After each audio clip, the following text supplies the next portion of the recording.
বন্ধুরা, আজকে আমরা আপনাদেরকে যে বিষয়টা নিয়ে কথা বলতে চাচ্ছি সেটা হচ্ছে যে স্ট্রবেরি সামনে সিজন আসতেছে। যারা আগাম স্ট্রবেরি করতে চান তাদের জন্য আমরা এই ভিডিওটা মূলত। আপনারা এই ভিডিওটা শেষ পর্যন্ত যদি দেখেন তাহলে বুঝতে পারবেন যে আমাদের দেশে স্ট্রবেরি চারা কিভাবে সংগ্রহ করতে হয়, কিভাবে ভালো চারা আপনি নির্বাচন করেন। পাশাপাশি আমরা টাওয়ার ফার্মিংয়ে কিভাবে আপনি স্ট্রবেরির চারা দিয়ে অল্প জায়গায় অধিক পরিমাণে ফলন পেতে পারেন। কারণ গত 2 বছর ধরে আমরা আমাদের টাওয়ার ফার্মে স্ট্রবেরি ফলাচ্ছি খুবই ভালোভাবে এবং খুবই কমার্শিয়ালি যে এটা ভায়াবল সেই বিষয়টাই কিন্তু এখন এখানে ফুটে উঠছে। সো আজকে আমরা দেখাবো কিভাবে আপনারা এটা নিজেরাই করতে পারবেন। তাহলে চলুন মূলত আমরা এই চারাটা নিয়ে এসেছি হলো রাজশাহী থেকে। যারা এই চারাটা করেন এটা রাজশাহী বিশ্ববিদ্যালয়ের টিস্যু কালচার সেন্টারের থেকে এই টিস্যু কালচারের চারাগুলা প্রথমে তারা সংগ্রহ করে, পরবর্তীতে ওগুলো থেকে শাখা বৃদ্ধি যেটা আছে অর্থাৎ রান যেটাকে বলে ওই ওই পদ্ধতিতে এই চারাগুলো করা হয়। যেহেতু প্রথম টিস্যু কালচার থেকেই চারাগুলো আসে প্রথমবার, সেই ক্ষেত্রে এই চারাগুলো উৎকৃষ্ট হয়। কিন্তু কথা হচ্ছে যে আপনি যদি টিস্যু কালচারের চারা প্রতি বছর নতুন করে ইউজ না করেন, এই রানগুলো থেকে আবার চারা করেন, এভাবে যদি করতে থাকেন তাহলে চারার গুণগত মান কিন্তু খুবই খারাপ হয়, সেক্ষেত্রে ফলন আপনার ভালো নাও হতে পারে।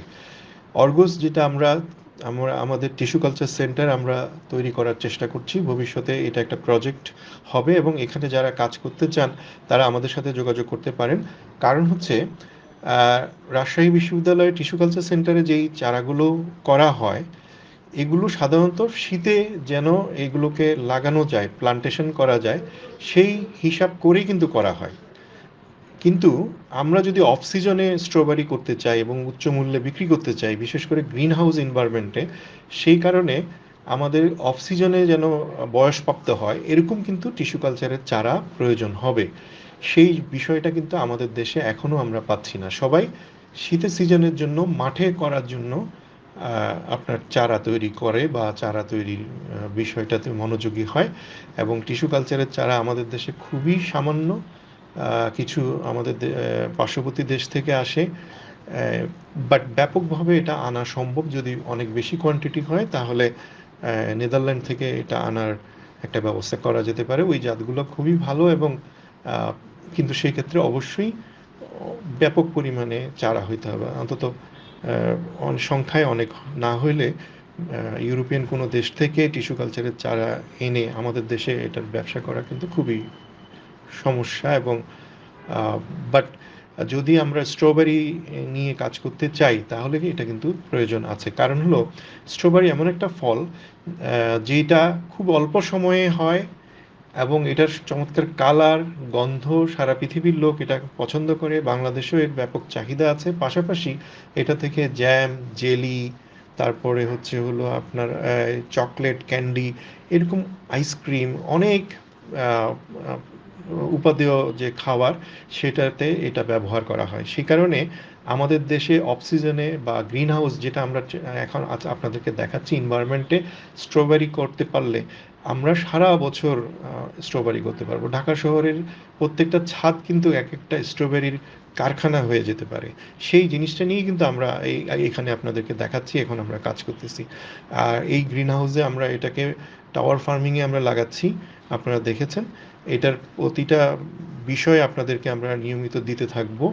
তাহলে আপনারা এটার পাবেন, অর্থাৎ কি কি করে এটার রেজাল্টটা হয়, কতটা ভালো হয় মন্দ হয় সেটাও আপনারা জানতে পারবেন।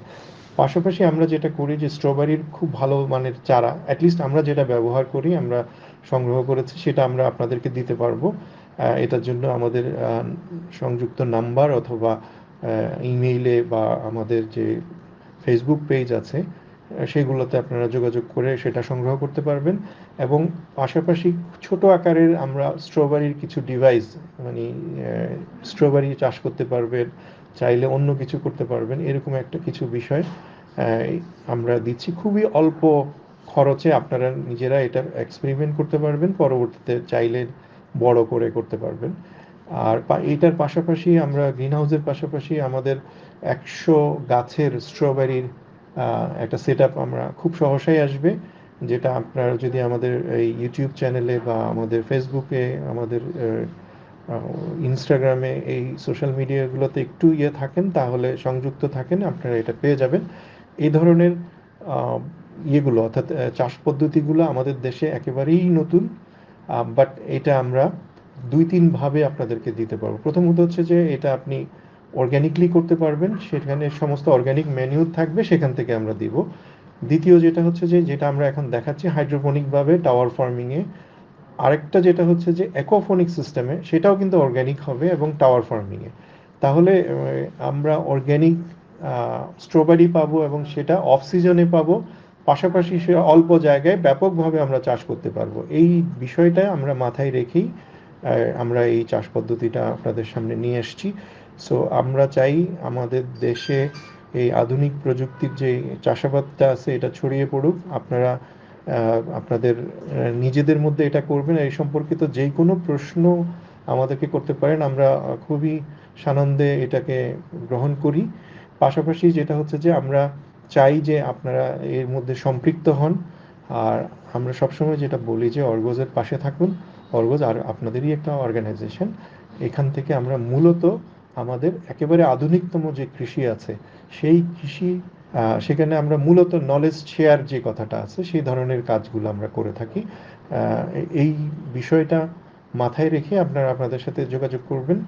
আমরা সবসময়ই আপনাদের যে কোনো প্রশ্নের উত্তর দিতে উদ্গ্রীব থাকি। সবাই ভালো থাকুন, সুস্থ থাকুন। আমরা যে কথাটা বলে থাকি, অর্গজের পাশে থাকুন।